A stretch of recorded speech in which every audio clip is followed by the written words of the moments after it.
अस्सलाम वालेकुम viewers, welcome to grooming tricks. उम्मीद करती हूँ कि आप सब खैरियत से होंगे। व्यूवर्स, आज हम लोग सीखने वाले हैं अकाउंटिंग के डेबिट क्रेडिट के रूल्स। जो भी स्टूडेंट पहली दफ़ा अकाउंटिंग पढ़ रहा है उसके लिए ये बहुत ज़्यादा इम्पोर्टेंट चीज़ है कि वो डेबिट और क्रेडिट के रूल्स को पहले सीखे, क्योंकि जब तक वो रूल्स नहीं सीख सकते वो कोई भी ट्रांजैक्शन को सॉल्व नहीं कर सकते हैं। तो आज हम रूल्स को सीखते हैं, स्टार्ट करते हैं जी। सबसे पहले हम देखते हैं हेड्स ऑफ अकाउंट कौन कौन से हैं, यानी वो कौन कौन से अकाउंट्स हैं जिनके ऊपर हमने डेबिट और क्रेडिट के रूल्स को इम्प्लीमेंट करना होता है।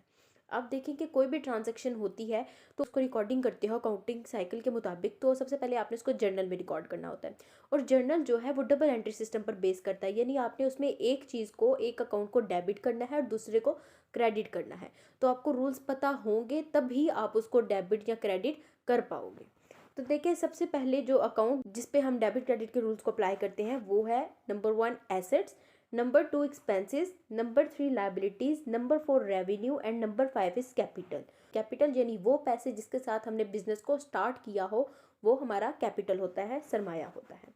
अब हम इंडिविजुअली इनको स्टडी करते हैं कि एसेट्स किस तरह के होते हैं, लाइबिलिटीज़ किस किस तरह की होती हैं, ये सब अकाउंट्स में कौन कौन सी चीज़ें आती हैं। तो स्टार्ट करते हैं सबसे पहले हम एसेट्स से। लिस्ट ऑफ एसेट्स को देखिएगा। Cash in hand, cash in hand यानी आपके हाथ में जो पैसे हैं, यानी आपके पास जो कैश फॉर्म में जो पैसे पड़े हुए हैं वो आपका कैश इन हैंड एसेट होता है। दूसरा है कैश एट बैंक, यानी वो पैसे जो आपके बैंक अकाउंट में डिपॉजिट हैं। जब आपके पैसे बैंक में होते हैं तो वो क्रेडिट फॉर्म में होते हैं, तो कैश एट बैंक वो भी आपका एसेट है।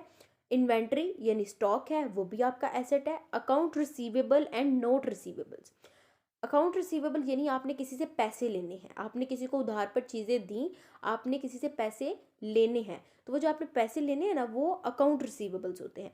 दूसरा होता है नोट रिसीवेबल, आपने यानी प्रोमिसरी नोट या क्रेडिट इंस्ट्रूमेंट के जरिए कोई ट्रांजैक्शन की, किसी को उधार पर चीज़ें बेची, तो वो आपको नोट रिसीवेबल से, आपको नोट से पैसे मिलने हैं तो वो आपका नोट रिसीवेबल होगा। आगे है जी furniture and fixture, plant and machinery, land and building. ये सारी चीज़ें जो हैं ये एसेट्स होते हैं, बिजनेस के असासे होते हैं जिसके साथ बिजनेस जो है वो प्रॉफिट अर्न करता है। आगे है लिस्ट ऑफ एक्सपेंसेस, यानी अखराजात किस किस किस्म के हो सकते हैं एक बिजनेस में। तो सबसे पहले है जी वेजेस, यानी आपने रोज़ाना की बुनियाद पर अपने वर्कर्स को जो पैसे देने होते हैं वो आप वेजेस होती हैं, यानी कि जो दिहाड़ीदार मजदूर होते हैं उनको आप वेजेस देते हो। दूसरा है सैलरीज, आपने किसी से मंथली सर्विसेज ली, जो आपने उसको एक मंथ के बाद पैसे देने हैं वो उसकी सैलरीज होती हैं। नेक्स्ट है जी रेंट। फिर इंश्योरेंस, आपने इंश्योरेंस जो है वो देनी होती है, इंश्योरेंस की कुछ अमाउंट आपने पहले देनी होती है तो वो भी एक्सपेंस होता है। कमीशन आपने किसी को देनी हो, एक्सपेंस है। डिस्काउंट आपने किसी को दिया है तो वो भी आपका एक्सपेंस होता है। नेक्स्ट है इंटरेस्ट, यानी आपने किसी को सूद दिया है तो वो भी आपका एक्सपेंस है, ऊपर के खर्च हैं। कुछ और एक्सपेंसेस भी हैं, देखिएगा। ट्रांसपोर्टेशन चार्जेस, यानी कैरेज, आपके बिजनेस में कोई चीज़ें लाने या भेजने के लिए जो भी सारी ट्रांसपोर्टेशन होती है उसके चार्जेस जो हैं। उसके बाद डेप्रिसिएशन, डेप्रिसिएशन होती है आपके बिजनेस के एसेट में एनुअली डिडक्शन, उसकी वैल्यू में एनुअली डिडक्शन होना डेप्रिसिएशन कहलाता है। नेक्स्ट है trade expenses, fuel, postage and telegram and stationery. ये सारी चीज़ों पर जब आप पैसे लगाते हो तो वो आपके एक्सपेंसेस होते हैं। नेक्स्ट है लिस्ट ऑफ लाइबिलिटीज़, यानी जिम्मेदारियां, बिजनेस में लाइबिलिटीज़ किस किस किस्म की हो सकती हैं। तो देखें, अकाउंट्स पेएबल, जब आपने किसी को पैसे देने हो तो अब वो आपके ज़िम्मे लाइबिलिटी होती है अकाउंट पेएबल के तौर पे। नेक्स्ट नोट पेएबल, यानी आपने प्रोमिसरी नोट या किसी और क्रेडिट इंस्ट्रूमेंट के ज़रिए आपने पेमेंट करनी है तो वो नोट पेएबल होगा। नेक्स्ट बैंक ओवरड्राफ्ट, ओवरड्राफ्ट होता है आपके बैंक अकाउंट में जितनी अमाउंट है, जब आप उससे ज़्यादा अमाउंट विड्रॉ करते हैं तो वो विड्रॉल जो है वो ओवरड्राफ्ट कहलाता है, बैंक ओवरड्राफ्ट। और ये बैंक ओवरड्राफ्ट एक तरह का लोन होता है। Next bank loan and outstanding expenses, outstanding expenses वो होते हैं जो भी आपने पे करना होते हैं, यानी लाइबिलिटी ही होती हैं। नेक्स्ट है जी लास्ट पे list of revenue, sales, rent, यानी आपने चीज़ें बेची हैं, आपको उससे पैसे मिले हैं तो वो आपकी इनकम है। रेंट है, आपने कोई अपनी जगह या अपनी कोई गाड़ी वगैरह रेंट पे दी है, आपको उससे पैसे मिले हैं, वो आपकी रेवेन्यू है, इनकम है। Commission received, interest received and discount received. Commission, interest और डिस्काउंट जो है ये हमने तीनों चीज़ें लिस्ट ऑफ एक्सपेंसेस में भी पढ़ी हैं। ये देखें, इंश्योरेंस, कमीशन एंड डिस्काउंट, ये तीनों चीज़ें एक्सपेंस में भी हैं और ये तीनों चीज़ें इनकम में भी हैं। वो किस तरह से, हम इसको एक एग्जांपल से समझते हैं। आपने अपनी कोई प्रोडक्ट सेल की, 1000 रुपये की वो प्रोडक्ट थी, 1000 रुपीज़ की, सही है। आपने किसी को वो सेल की, आपने कहा जी मैं आपको 100 रुपीज़ का डिस्काउंट देता हूँ, यानी आप मुझे 900 रुपीज़ पे कर दें। तो वो जो आपने 100 रुपीज़ उसको डिस्काउंट दिया है ना, वो आपका एक्सपेंस है, वो आपने अपनी जेब में से समझे कि उसको पैसे दिए हैं। तो जब आपने उसको पैसे दिए हैं तो वो आपका एक्सपेंस है। इसको ही हम ऑपोजिट कर लेते हैं कि आपने किसी से कोई चीज़ खरीदी है, परचेज की है, प्रोडक्ट थी 1000 रुपीज़ की, आपको उस शख्स ने कहा कि मैं आपको 100 रुपीज़ का डिस्काउंट देता हूँ, आप मुझे 900 रुपीज़ पे कर दें। तो जब आपको डिस्काउंट मिला है, डिस्काउंट रिसीव हुआ है, तो आपने पैसे बचा लिए हैं, वो आपकी इनकम हो जाएगी। देखिए, कमीशन रिसीव, इंटरेस्ट रिसीव और डिस्काउंट रिसीव, ये आपकी इनडायरेक्ट इनकम होती है, ये आप कमाते नहीं है, यानी आपको इसके बदले में सर्विसेज नहीं देनी होती। लास्ट है डिविडेंड रिसीव। डिविडेंड का मैं आपको बताती हूँ कि देखिए, जब कोई कंपनी अपने शेयर्स इशू करवाती है तो पब्लिक उन शेयर्स को सब्सक्राइब करती है। जब पब्लिक उन शेयर्स को खरीदती है तो वो उस कंपनी के शेयर होल्डर्स बन जाते हैं। शेयर होल्डर्स जो होते हैं वो ओनर होते हैं। अब कंपनी पे उन्होंने पैसा लगाया तो कंपनी उनको पैसा वापस भी करेगी। तो जब कंपनी प्रॉफिट अर्न करती है तो हर शेयर होल्डर को जो डिस्ट्रीब्यूशन करके दिया जाता है प्रॉफिट, उसको डिविडेंड बोलते हैं। तो डिविडेंड भी जो आपको मिलते हैं वो इनकम में आते हैं। अब हम देखते हैं जी डेबिट क्रेडिट के रूल्स, जो मेन टॉपिक है आज का हमारा, कि डेबिट क्रेडिट के रूल्स क्या है, कौन सी चीज़ कब डेबिट होती है और कब क्रेडिट होती है। देखिए जी, आइटम्स में पहले assets, expenses, liabilities and revenues. अच्छा व्यूवर्स, मैं आप लोगों को एक चीज़ यहाँ पे बताती हूँ कि वैसे तो हम एसेट्स के साथ हमेशा लायबिलिटीज़ को पढ़ते हैं और एक्सपेंसेस के साथ हम रेवेन्यू को पढ़ते हैं। लेकिन जब आपने डेबिट क्रेडिट के रूल्स को याद करना है, उनको मेमोराइज करना है ना, तो आपने हमेशा एसेट्स के साथ एक्सपेंसेस को रखना है और लायबिलिटीज़ के साथ रेवेन्यू को रखना है, क्योंकि इनके रूल्स जो है वो सेम है। एसेट और एक्सपेंसेस का रूल सेम है, लायबिलिटी और रेवेन्यू का रूल सेम है, और एक दूसरे से ये दोनों ऑपोजिट हो जाते हैं। तो आप दो दो का पेयर बना लें, इंशाल्लाह आपको आसानी से ये याद रह जाएंगे। तो हम स्टार्ट करते हैं जी रूल्स को सीखना। सबसे पहले देखें, एसेट्स जब इंक्रीज होते हैं तो डेबिट होते हैं और जब डिक्रीज होते हैं तो क्रेडिट होते हैं। एग्जाम्पल से मैं आपको समझाती हूँ। आपने 10,000 रुपये की मशीनरी खरीदी, 10,000 रुपये की मशीन खरीदी, कैश बेसिस पर आपने मशीन खरीदी है।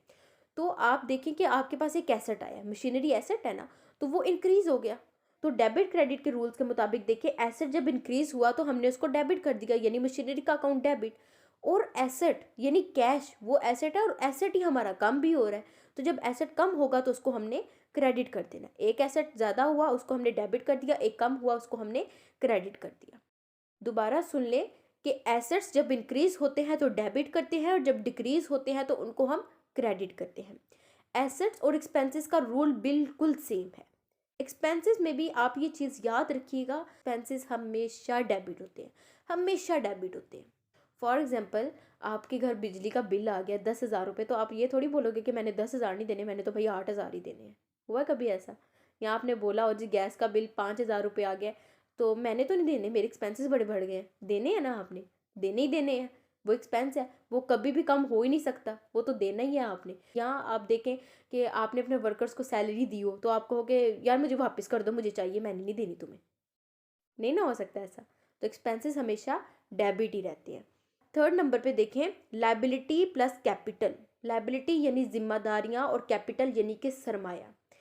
तो लायबिलिटी और कैपिटल जब हमारा इंक्रीज होता है तो हम उसको क्रेडिट करते हैं, और जब वो डिक्रीज होता है तो हम उसको डेबिट करते हैं। आप ये देखें कि लायबिलिटी और कैपिटल का जो रूल है वो एसेट और एक्सपेंसेस से ऑपोजिट है। इसकी एग्जांपल हम लेते हैं लायबिलिटी की। आपने किसी से 10,000 रुपये की क्रेडिट बेसिस पर परचेजेस की हैं, तो परचेजेस का अकाउंट आप कर दोगे डेबिट, क्योंकि आपके पास गुड्स आ गई ना। तो जो आपकी परचेजेस हैं वो एसेट होती हैं, तो एसेट इंक्रीज हुआ तो उसको हमने कर दिया डेबिट। इसके साथ साथ आपने जो कि चीज़ें उधार ली थी, समझिए कि आपने मोहम्मद अली से 10,000 रुपये की चीज़ें उधार ली थी, तो मोहम्मद अली का अकाउंट आप कर दोगे क्रेडिट, क्योंकि वो आपकी लायबिलिटी है और वो बढ़ गई है। तो जब लायबिलिटी बढ़ती है तो उसको क्रेडिट कर देते हैं, कि आप परचेजेस का अकाउंट डेबिट करते हो और जो क्रेडिटर होता है उसके नाम से उसके अकाउंट को क्रेडिट कर देते हो, यानी purchases account debit and Mohammad Ali's account credit. Last है जी रेवेन्यू। रेवेन्यू का अकाउंट लायबिलिटी के बिल्कुल सेम है, लेकिन एसेट और एक्सपेंसेस से ऑपोजिट है। एग्जाम्पल ले लेते हैं जी, आपने किसी से डिस्काउंट लिया। अब यहाँ पे स्टूडेंट्स को बहुत ज़्यादा कन्फ्यूजन होती है कि डिस्काउंट रिसीव्ड जो है वो डेबिट होना चाहिए, उसको क्रेडिट क्यों करते हैं। तो देखिए, डिस्काउंट रिसीव इसलिए डेबिट नहीं होता क्योंकि वो आपने कमाए तो नहीं है ना पैसे, वो आपको मिले हैं, इनडायरेक्ट इनकम है आपकी। तो जब आपको डिस्काउंट मिलता है ना, तो आप उसको डेबिट नहीं करते, आप उसको क्रेडिट करते हो। यानी आपने, मैं वही 1000 रुपीज़ वाला एग्जांपल आपको दोबारा देती हूँ कि समझिए कि आपने 1000 रुपीज़ की कोई गुड्स खरीदी हैं, तो गुड्स का अकाउंट आप डेबिट कर दोगे और डिस्काउंट रिसीव्ड का अकाउंट आप क्रेडिट कर दोगे कि इतने पैसे आपने बचाए हैं, ये आपकी इनडायरेक्ट इनकम है। तो जब इनकम आपकी बढ़ती है तो वो क्रेडिट हो जाती है, और जब कम होती है तो वो डेबिट हो जाती है। रूल्स मैं आपको एक दफ़ा दोबारा से दोहरा देती हूँ कि एसेट्स का अकाउंट जब भी इंक्रीज होगा तो वो डेबिट होगा, और डिक्रीज होगा तो क्रेडिट होगा। एसेट्स के साथ हमेशा आपने एक्सपेंसेस के अकाउंट को मेमोराइज करना है कि एक्सपेंसेस हमेशा डेबिट होते हैं। एसेट्स और एक्सपेंसेस का जो रूल है वो भी सेम होता है। नंबर थर्ड और फोर्थ ये है कि लायबिलिटी और रेवेन्यू का अकाउंट जब भी इंक्रीज होता है तो उसको क्रेडिट में रिकॉर्ड किया जाता है, और जब भी डिक्रीज होता है तो उसको डेबिट में रिकॉर्ड किया जाता है। एसेट्स और एक्सपेंसेस के अकाउंट से बिल्कुल ऑपोजिट है लायबिलिटीज और रेवेन्यू का अकाउंट। तो ये मेन चीज़ थी। 4 हेड्स ऑफ अकाउंट के 4 रूल्स हैं जो आपने याद रखने हैं, और इंशाल्लाह आपको कभी भी मुश्किल नहीं होगी जर्नल अकाउंट बनाने में। आपको पता होगा कि एक्सपेंसेस कौन से हैं और रेवेन्यू कौन से हैं। एक्सपेंसेस और रेवेन्यू क्योंकि मिलते जुलते थोड़े बहुत होते हैं ना, जब आप रिसीव करते हैं तो वो आपकी रेवेन्यू होती है, लेकिन जब आप पे करते हैं तो एक्सपेंस हो जाता है। आप इन रूल्स को याद रखें, इंशाल्लाह आपको कभी भी मुश्किल नहीं होगी रिकग्नाइज करने में कि आपने किस अकाउंट को डेबिट करना है और किस अकाउंट को आपने क्रेडिट करना है। व्यूवर्स, आई होप कि आपको इन रूल्स की समझ आई होगी। प्लीज़ मेरे चैनल को सब्सक्राइब कर दीजिए, मेरी वीडियो को लाइक कर दीजिए। इंशाल्लाह अब हम नेक्स्ट वीडियो में मिलेंगे। अल्लाह हाफिज़।